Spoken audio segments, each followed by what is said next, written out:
En 1241, les dés étaient jetés. L'empire du Khan était à son apogée.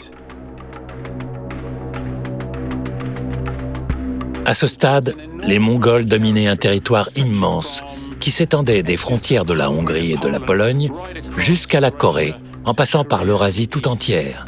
Ils avaient formé un empire colossal qui débordait sur plusieurs continents. Et le plus impressionnant, c'est qu'ils avaient fait ça en un rien de temps.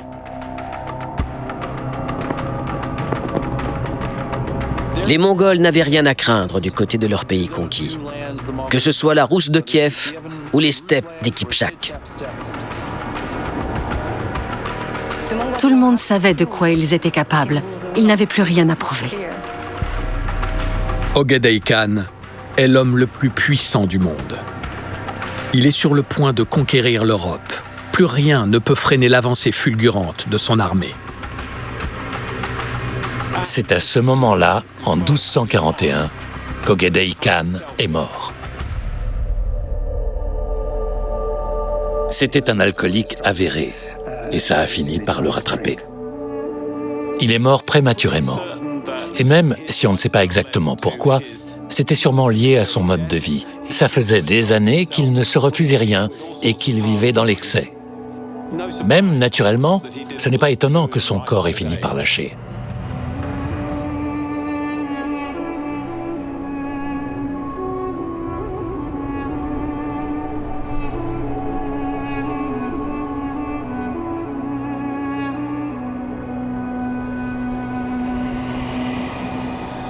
Certains pensent qu'il aurait été empoisonné.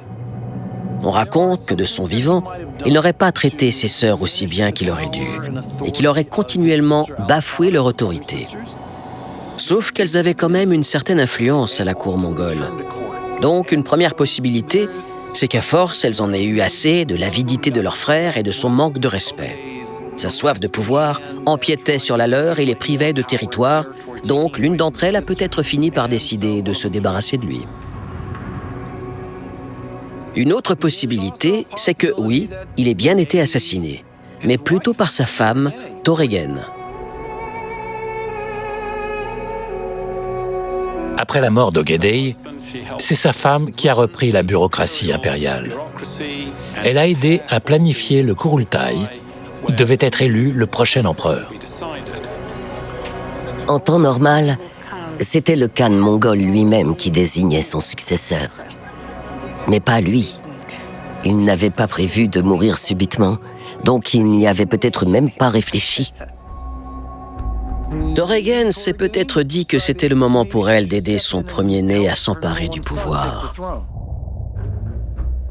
Quand l'empereur est mort, la question de sa succession est tout de suite devenue la priorité de l'Empire. Tout à coup, on ne parlait plus que de ça.